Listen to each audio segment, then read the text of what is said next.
We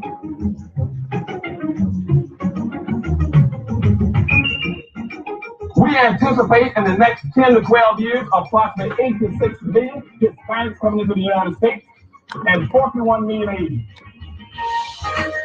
You have been the majority minority for 400 years in this country. You have been the number 2 population for 400 years. You're going to get kicked out of being number 2. You're going to go down and become number 4. Now, common sense, even a third grade education will tell you, if you didn't get anything when you were number 2,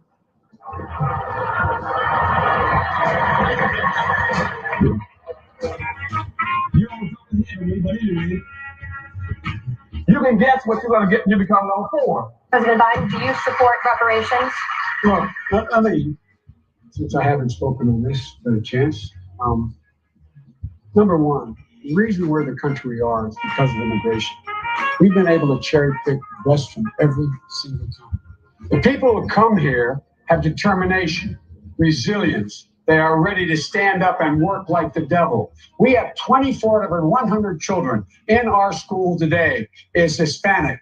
The idea that we are going to walk away and not provide every opportunity for them is that not only stupid and immoral, but it's bad for America. They are the future of America. Systemic racism that has plagued our nation for far, far too long. I said that over the course of the past year that the blinders have been taken off the nation, the American people. What many Americans didn't see or had simply refused to see couldn't be ignored any longer. Those 8 minutes and 46 seconds that took George Floyd's life opened the eyes of millions of Americans and millions of people around all over the world. It was the knee on the neck of justice, and it wouldn't be forgotten. And it's not white Americans' fault, but just a fact. At the very same time that America refused to give the Negro any land, through an act of Congress, our government was giving away millions of acres of land in the West and the Midwest, which meant that it was willing to undergird its white peasants from Europe with an economic floor. But not only did they give the land, they built land-grant colleges with government money to teach them how to farm. Not only that, they provided county agents to further their expertise in farming. Not only that, they provided low interest rates in order that they could mechanize their farms. Not only that, today many of these people are receiving millions of dollars in federal subsidies not to farm, and they are the very people telling the black man that he ought to lift himself by his own bootstraps. Now, this is what we are faced with, and this is the reality. Now, when we come to Washington, in this campaign, we are coming to get our check. We are owed $104 trillion on the very low end, plus $735 billion recurring. This number does not include the cost of about 50 Black Wall Streets that were decimated, nor compound interest from 2017 when Sean D. Rochester's book, The Black Tax, was published, nor the cost of Black life, nor the cost of living increases, nor the war on drugs, nor the current day pandemic. The number I'm working with is for slavery, Jim Crow and ACCRUED ongoing systemic racism, oppression, and disadvantage in the country our ancestors built with their lives. Good evening on the West Coast. Good evening in the mountain. Good evening in the central. Good evening on the West Coast. You know exactly who it is, family.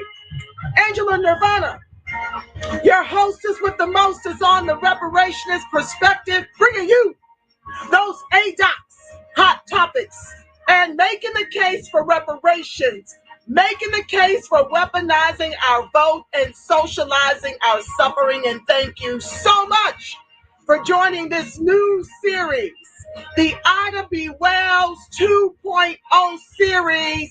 And right now, primarily, we're dealing with the Chauvin trial, the George Floyd case, and just giving an overview, right? Because this show is actually 7 hours every day.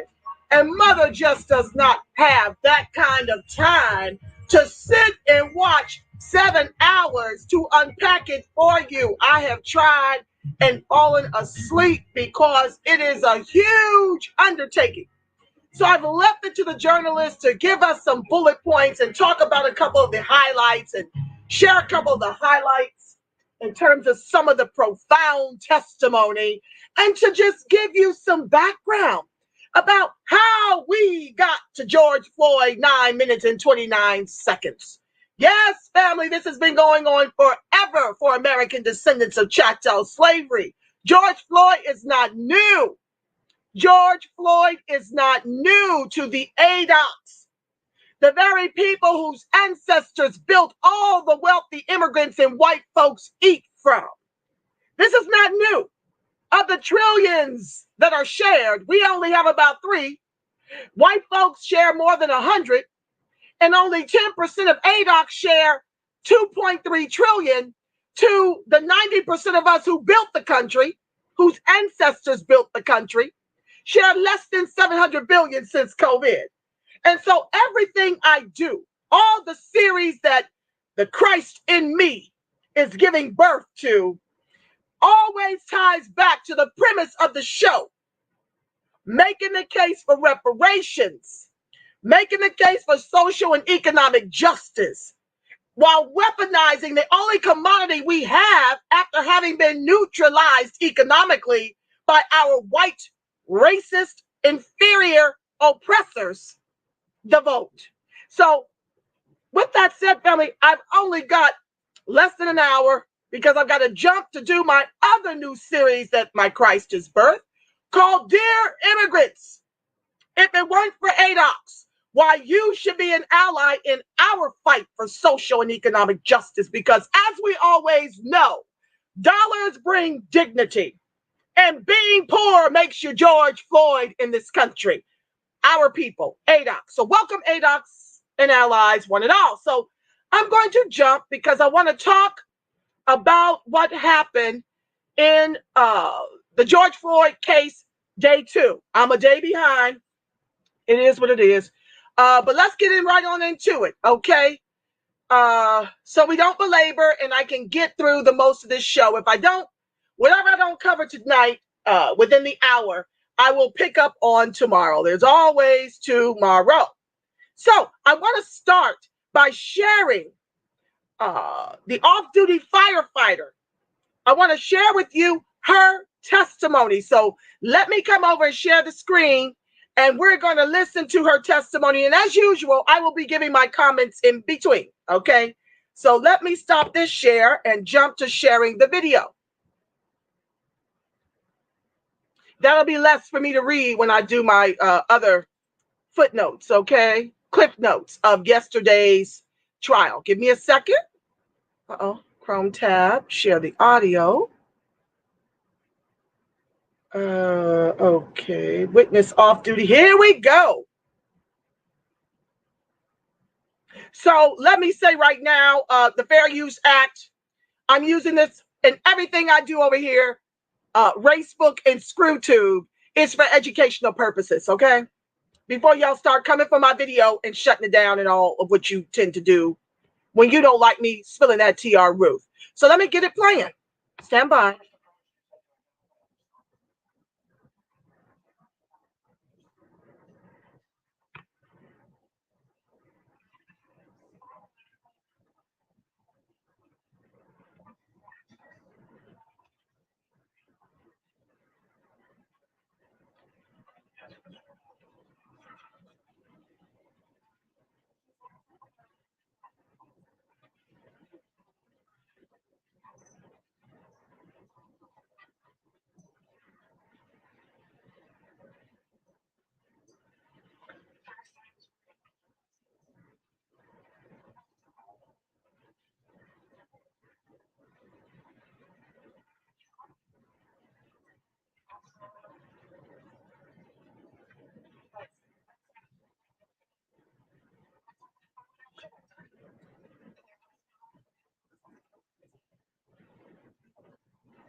Now, let me interject here real quick. This is Miss Genevieve Hansen. And I just marvel at the way God showed up in this situation.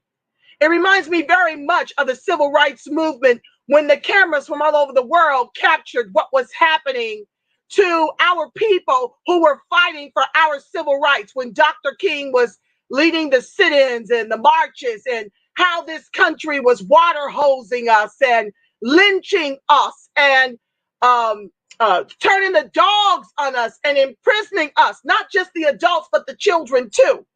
When the cameras turned on to everything, right? It really made a blazing trail for us to finally get some civil rights.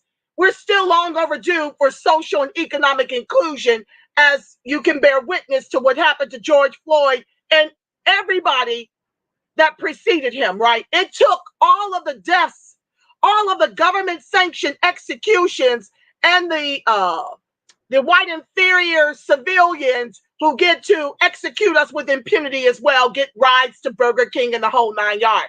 It took all of that to lead to George Floyd, where the civilians were placing this on their cameras. Everybody out there with their cell phones to document what was happening.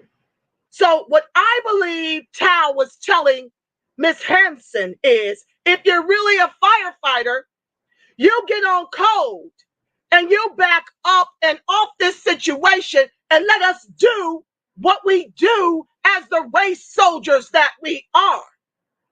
You know, how they've got gangs within the police force. The FBI 2016 reports pretty much told us that the KKK, the white inferiors, have infiltrated all of the police forces throughout the country. So for me, when Tao questioned her authority as a firefighter, he meant turn the other way, get from over here. That's what I believe his subtext was. Back to the video. So based on your training and experience,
our modern day abolitionist, Miss Genevieve Hansen. God bless her.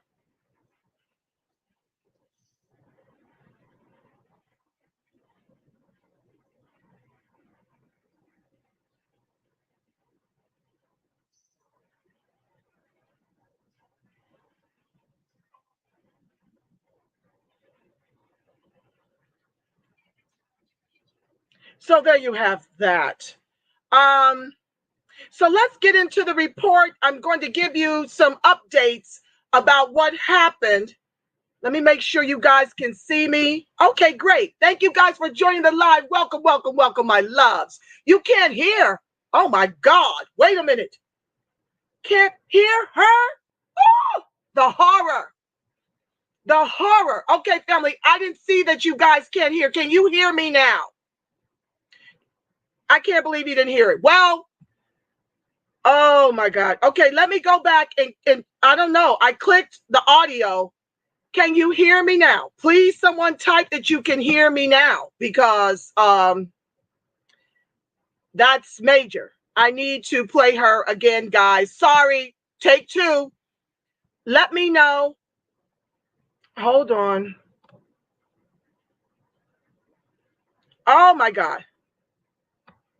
Let's cue it up again and try one more time, family. Sorry. You got to hear this.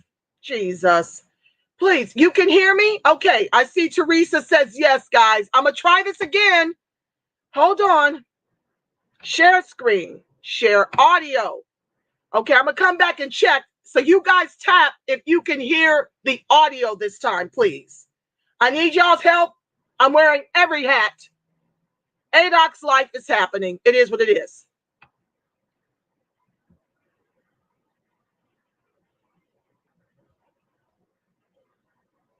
You said you identified yourself as a firefighter. Correct. To whom did you identify yourself? Can you hear her? Please let me know you can hear her. I spoke loudly enough that I would think that the other three officers would have been able to hear me throughout the event. We know you weren't. Well, let me ask you this way. How did Officer Tao respond? He said something along the lines of, if you really are a Minneapolis firefighter, you would know better than to get involved. What did you think of that? First, I was worried that he wasn't going to believe me and not let me help. And I also, that's not right. I mean, that's exactly what I should have done. There was no medical assistance on scene, and I got there and I could have given medical assistance. That's exactly what I should have done. So based on your training and experience and what you had seen, what did you want to do for this person on the ground? Had they let me into the scene, I already had decided what his level of consciousness was, so I would have requested additional help. I would have wanted someone to call 911 for the paramedics and fire to come.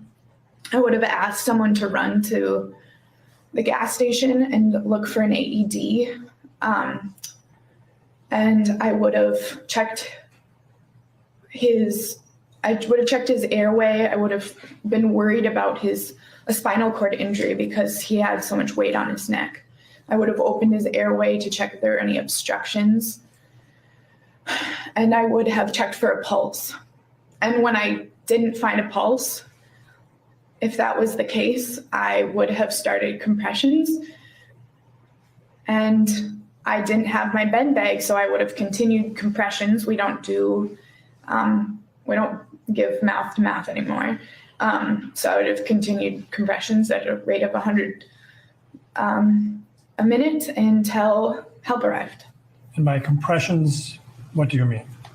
I would have put my hands on, stacked my hands and pressed his chest. Chest compressions. Chest compressions, yep. Correct, yeah. And what's the point of doing chest compressions? Pumping the blood for somebody that's not doing that themselves, trying to get a pulse back. And were you able to do that, any of those steps? No, sir. Why weren't you able to do any of that? Because the officers didn't let me in to the scene. I also offered, in my memory, I offered to walk them through it, or told them, if he doesn't have a pulse, you need to start compressions. And that wasn't done either. And so are these things that you wanted to do? It's what I would have done for anybody. When you couldn't do that, how did that make you feel? Totally distressed. Were you frustrated? Yes.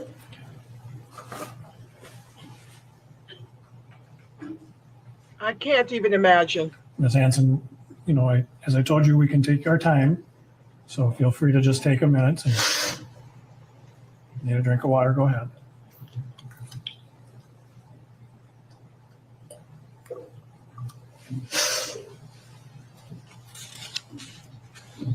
Okay. Even defense got to drink some water. Okay. Hey, thanks for watching our YouTube channel. You should know that you can follow today's top story. So that's that, family. I thank you so much. From now on, I'll check in with you guys to make sure you can hear the audio. For some reason, it didn't capture the audio of the video. Thank you for your patience and your love, family. So let's get into the March 30 updates, because I'm down to 6:22 and I got to jump for that 7 o'clock immigrant show, which I'm so excited about. It was well received yesterday, family. I know that some of you from the ADOCS, from the reparationist movement, I mean, we go by different things now, but we're still one family. The ADOCS movement will forever be in the hearts of those of us who were the actual founders of the movement. Lots of folks are deceived by that, but I lift you up, and I want you to know, no matter how we're fighting, under what moniker today, I want you to know that you are the heartbeat of the second most important civil rights movement ever.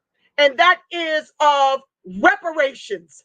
You guys, no matter what you name yourself today, are a part of the reparationist movement.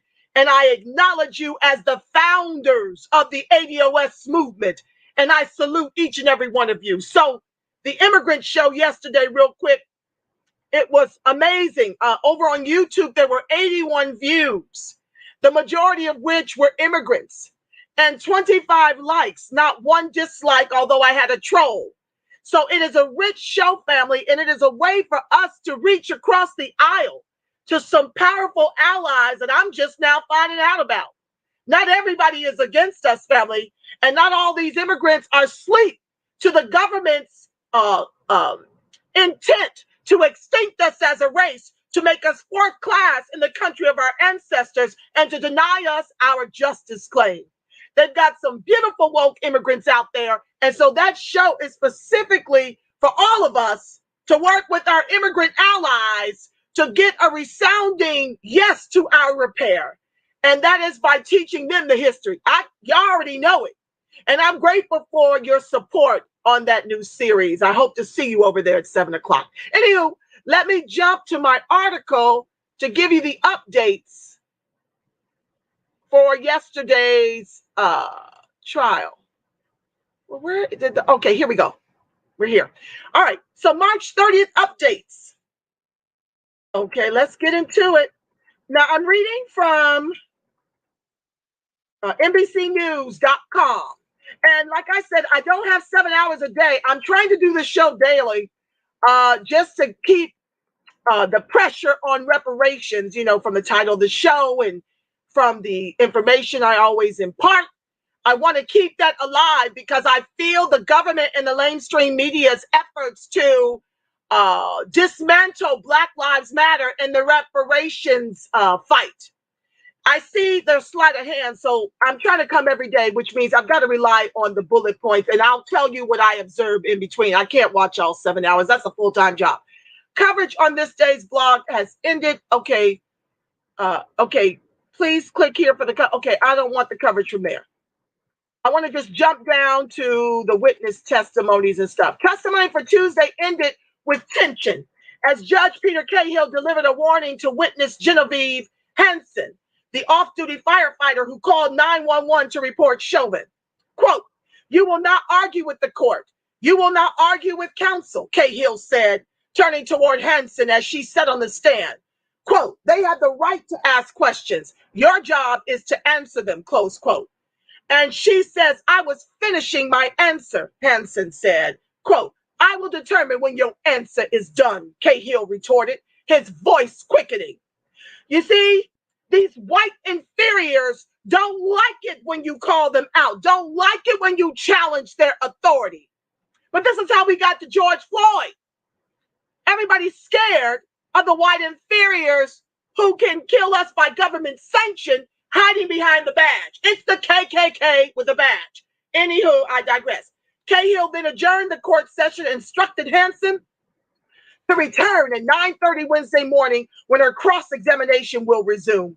The conversation came after a heated exchange between Hansen and defense attorney Eric Nelson, who was cross-examining her. Hansen will return to the stand Wednesday morning. Okay, so the firefighter calls 911 to report the police who detained Floyd. An off-duty firefighter who came upon the deadly police apprehension of George Floyd told jurors she called 911 to report the officers involved. Minneapolis firefighter Genevieve Hansen is the third witness to testify that they called police to report on other officers in the wake of murder suspect Derek Chauvin and his colleagues detaining Floyd. Quote, "I should have called 911 immediately, but I did not," Hansen told jurors. Quote, "Then things calmed down, and I realized that I wanted them, police supervisors, to know what was going on. I wanted to basically report it." Earlier in the trial, 911 Gina Scurry and bystander Donald Williams both testified they called the authorities to report what they saw as potential police misconduct. Witness, Chauvin looked so uncomfortable while putting meat into Floyd's neck. Murder suspect Derek Chauvin looked so comfortable while putting the majority of his weight on top of George Floyd's neck, a firefighter testified. This is me speaking. What I observed from the testimony in the video is he was getting his rocks off while taking George Floyd's life. It was if the crescendo of a resounding objection to his murdering George Floyd made him dig his knee in tighter to take the life of George Floyd with intent. It was the devil himself, the devil incarnate on the neck of George Floyd that day. And they're literally sitting up here trying to make it the eyewitnesses' fault that he took the life of George Floyd. They're trying to make it the fault of George Floyd's underlying conditions that he was totally living with, mind you, totally alive when they accosted him in his car. Totally. And it's my made-up story that had he known he gave them a fake $20 bill, why wouldn't he have fled the scene? I don't know that he knew he gave a fake $20 bill. But they took great joy, as Biden shifts to Asian protections without giving us an executive order to deem the KKK a domestic terrorist group, to dismantle qualified immunity nationwide to hold these race soldiers accountable, to take away their pensions and use it to pay the civil suits instead of taxing us twice to pay their salaries and to pay their civil suits. You see, none of this is happening. None of this is happening for the protection of the very people who have anti-Black racism on them like a plague. I mean, you got to wonder when you leave your house if you ever make it back home. I know we don't walk around in scary places like that, but if I lived in a place like Minnesota, the very depressed Minnesota, where these depraved animals are policing, because they're not in the money neighborhoods killing and executing folks, or all of what I just shared Biden would have done day one. You hear me? So these folks are able to execute us behind that badge and Biden decides to give Asia protection as Officer Towell harasses the people who are screaming and begging for the life of George Floyd. Back to the text. Genevieve Hansen in off-duty, you guys just saw her. Minneapolis fighter and trained EMT was strolling through the Minneapolis neighborhood near Cup Foods on May 25th when she came upon Floyd and the officers. I'm going to jump. Oh, it's not too long. Hansen, wearing her white Minneapolis fire department shirt, told jurors she was struck by how incredibly calm Chauvin, hands in his pockets, appeared to be while allegedly putting deadly force onto Floyd's neck. He seemed very comfortable with the majority of his weight balanced on top of Mr. Floyd's neck, Hansen testified. In my memory, he had his hands in his pocket. He looked so comfortable. I would be derogatory, but I won't go there. This is when the young witness delivered a powerful testimony for the prosecution. 4 young female witnesses delivered emotional testimony that amplified already disturbing footage taken of the deadly encounter between murder suspect Derek Chauvin and George Floyd, a legal analyst said. The witnesses, now 18, 17, and 9, often struggled to control their emotions while describing what they saw outside Cup Foods on May 25th last year when Floyd died after being under then Officer Chauvin's knee for 9 minutes and 29 seconds to be exact. Now, I don't understand why they brought this 9-year-old in there to recount this. I'm sure everybody that was out there and probably the rest of the country needs a therapist couch. This stuff is very, very hard. This stuff is very, very hard. And they now bring in a 9-year-old to bear witness. God bless them all. The video is powerful enough, criminal defense attorney and NBC legal analyst Danny Savalas said. These witnesses are testifying about their reaction to it, which the jury can relate to. The witnesses also calmly pushed back on defense assertions that Chauvin and his police colleagues might have been threatened by the bystanders who witnessed Floyd's deadly apprehension. Like I said, they're blaming everything in the rain as to why Chauvin, all the way up until the EMT told him a second time to remove the knee before they took George Floyd's body and dumped him on a gurney like yesterday's trash. They didn't try to resuscitate him right there on the scene. It's okay to kill him in front of a crowd, but not to resuscitate him in front of a crowd. Yeah, the paramedics are just as guilty as far as I am concerned. The witnesses also calmly pushed back on defense assertions that Chauvin and his police colleagues might have been threatened. Okay, I did that part. Sorry. Moving along. At that point, I kind of knew teen witness who videotaped Floyd worried he was dead. In emotional testimony, witness Alyssa Fenari recounted her thoughts several minutes after she began taking cell phone video of a Minneapolis police officer kneeling on George Floyd's neck. At that point, I kind of knew, Fenari said Tuesday. You kind of knew what? Asked Minnesota Assistant Attorney General Aaron Eldridge. That he was dead or not breathing, Fenari replied. Fenari, the third of 4 witnesses who were minors on May 25th when they witnessed the fatal encounter between Floyd and murder suspects Derek Chauvin, says she thought Floyd was dead because his eyes were closed and he was just laying there, no longer fighting and resisting. At one point, I saw him put more and more weight onto him, she said of Chauvin. I saw his back foot lift off the ground and his hands go into his pocket. Fenari, who recently turned 18, said she has since avoided passing by the Cup Foods corner store so that she is not reminded of Floyd's death.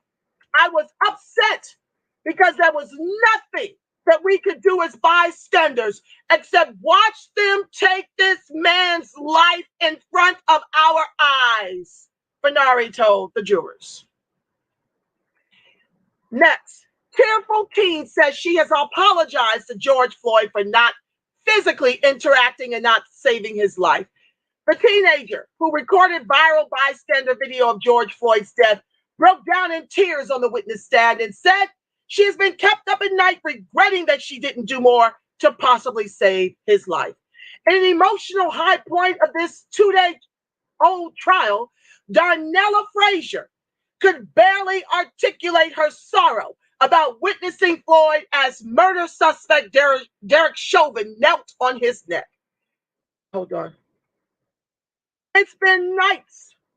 I stayed up apologizing to George Floyd for not doing more and not physically interacting and not saving his life, the tearful Frazier said. But it's like, it's not what I should have done. It's what he, as in Chauvin, should have done. Frazier said every time she views the video of the fatal interaction, she thinks of her father, brother, cousins, uncles, and friends, all Black men who could have been in the same situation that Floyd faced. I look at that, and I look at how that could have been one of them, the tearful witness said. God bless them all. Okay, jumping down. Teen who recorded viral video. It wasn't right. He was suffering. He was in pain. Darnella Frazier, who recorded the viral bystander video at the center of the prosecution's case when she was 17, testified that George Floyd was terrified, scared, begging for his life. When she arrived on the scene at Cup Foods, Frazier turned 18 last week. She is among 4 witnesses who Hennepin County Judge Peter Cahill ruled will testify off camera. Prosecutors have requested Monday that audio and video of the 4 witnesses' testimony not be broadcast live. Frazier was emotional at times while being questioned by prosecutor Jerry Blackwell.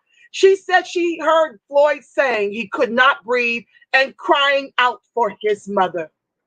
Next up, young witnesses won't be shown on TV feed from the courtroom. Okay, I'm jumping past some of these because I don't want to belabor. I don't want to dawdle. Witness says he was pleading for life as officers had Floyd pinned.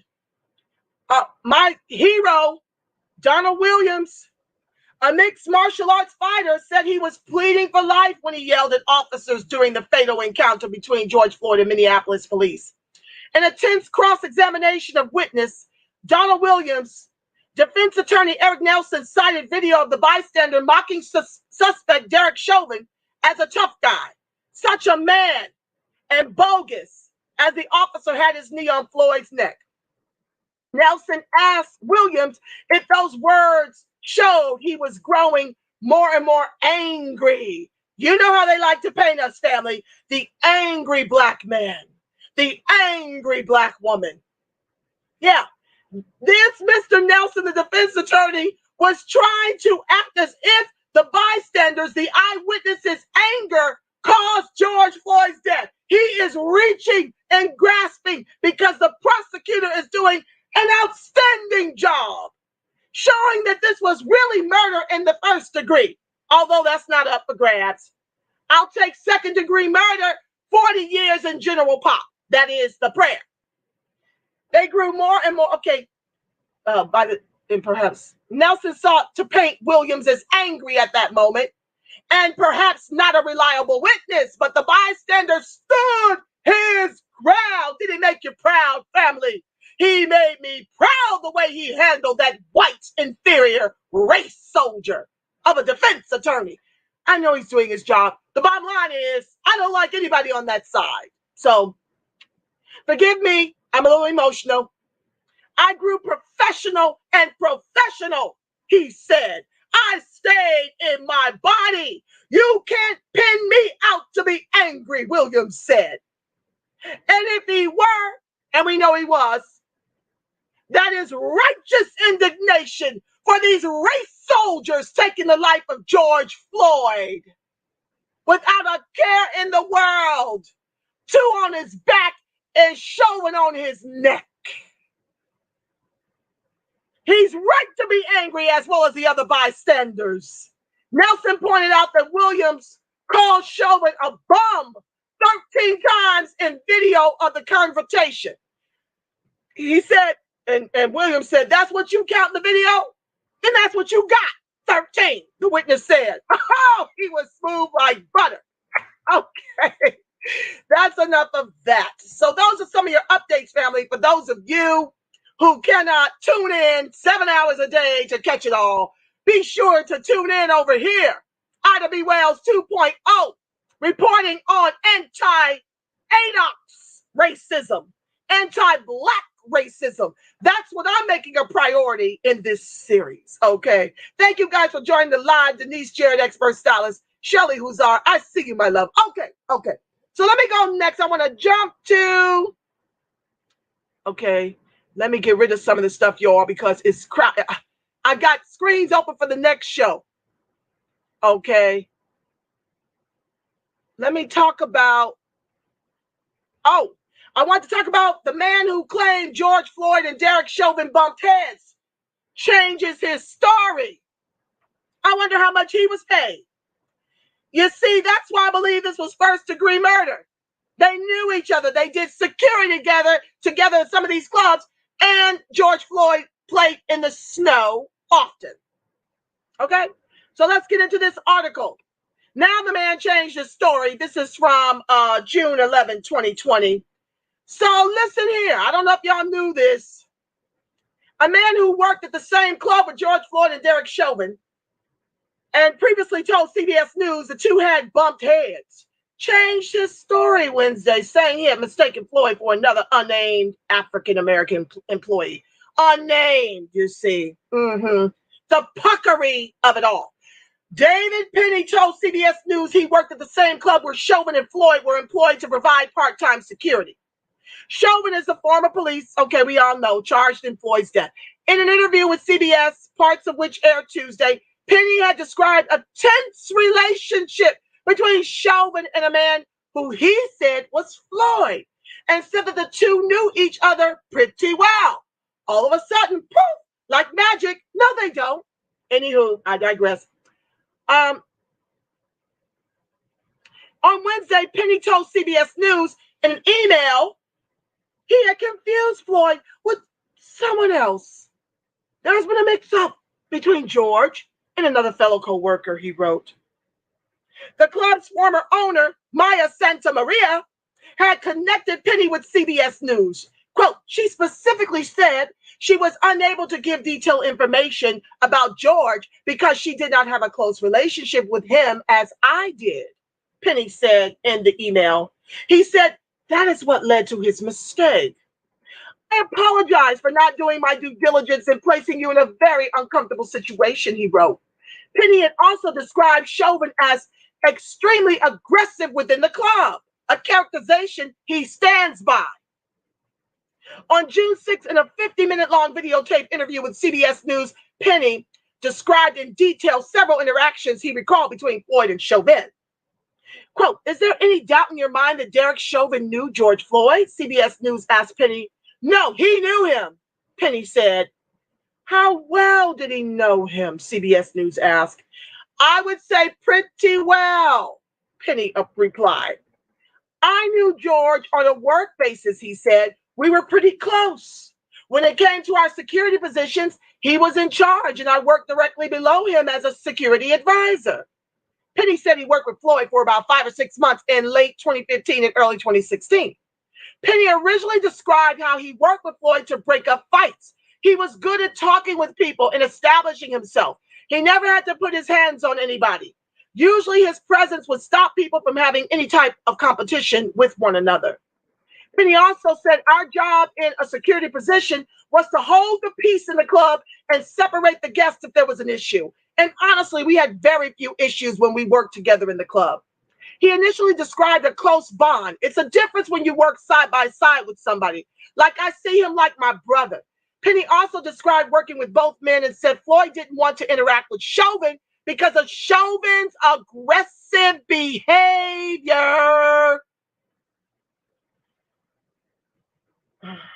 He always showed aggression to, George. So George, to keep it professional, George had me intervene and interface with him instead of himself, just to get away from the conflict and to keep it professional.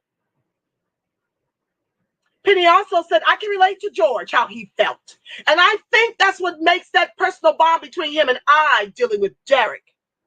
CBS News has confirmed that as part of the investigation, investigators are looking at whether the two men knew each other, and if so, what the relationship was. Santa Maria told CBS News that investigators have asked her questions about the two men and whether there had been any disputes. Chauvin had been charged with second-degree murder. The Floyd family says they believe what happened on May 25th was in part personal. The lawyer has previously called for Chauvin to be charged with first-degree murder because we believe he knew who George Floyd was.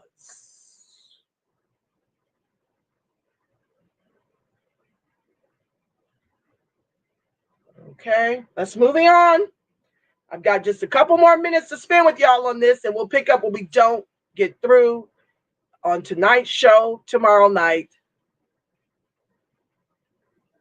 Hold on.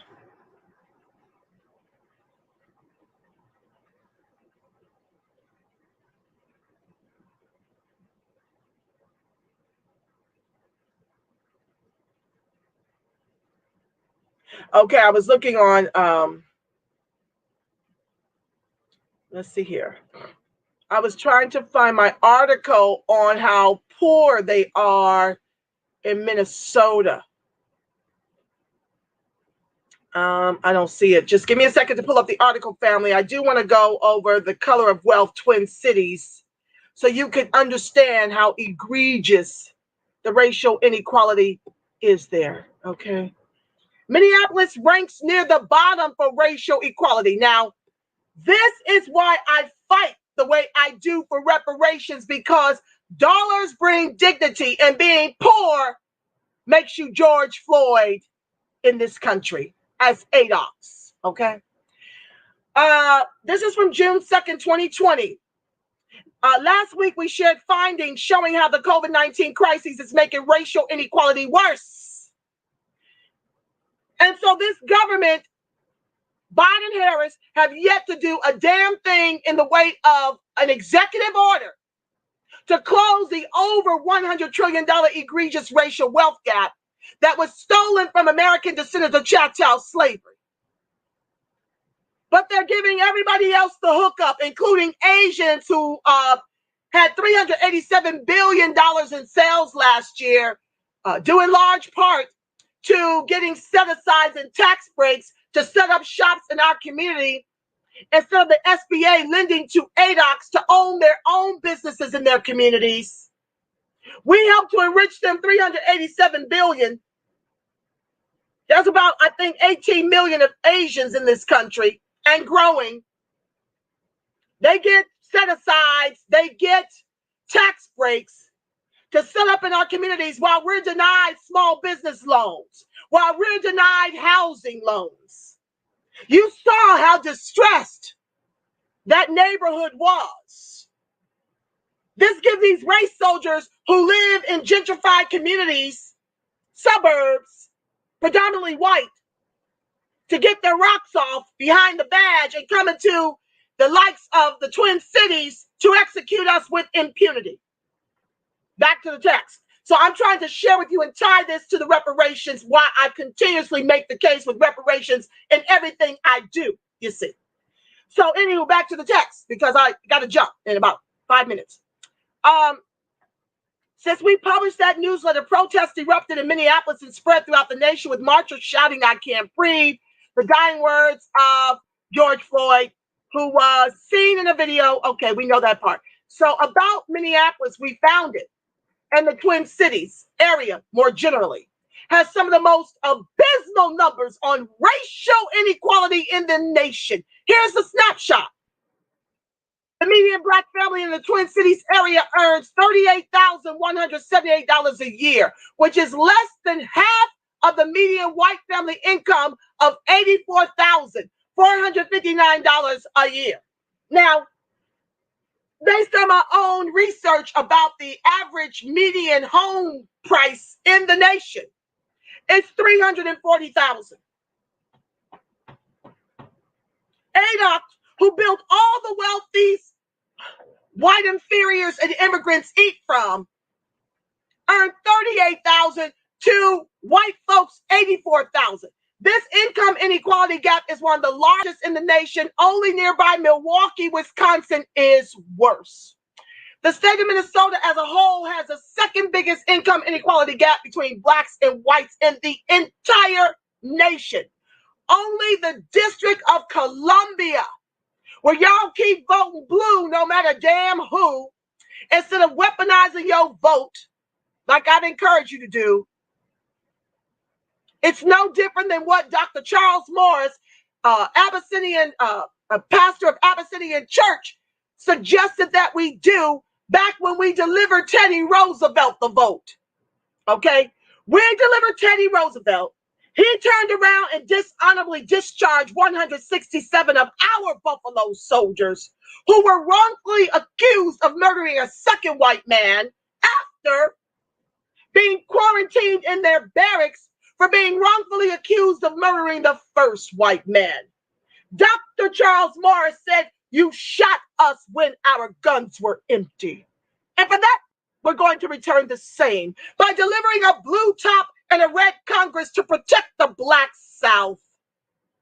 I am not asking us to do anything more with the only commodity we've got as a wealthless group. Deliver a red top and a blue Congress to protect the over 53% of ADOCS who rely on government assistance by design of institutional systemic racism until we can replace the lanes in Congress with full-chested cash repair in the trillions over multi-generations.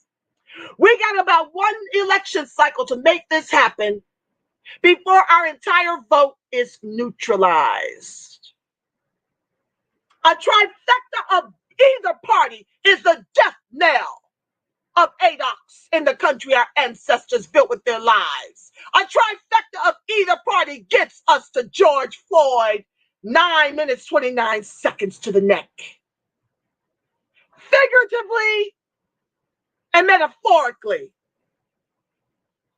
Actually and figuratively and metaphorically. I don't know. Choose one. Anyway, back to the text. I gotta jump.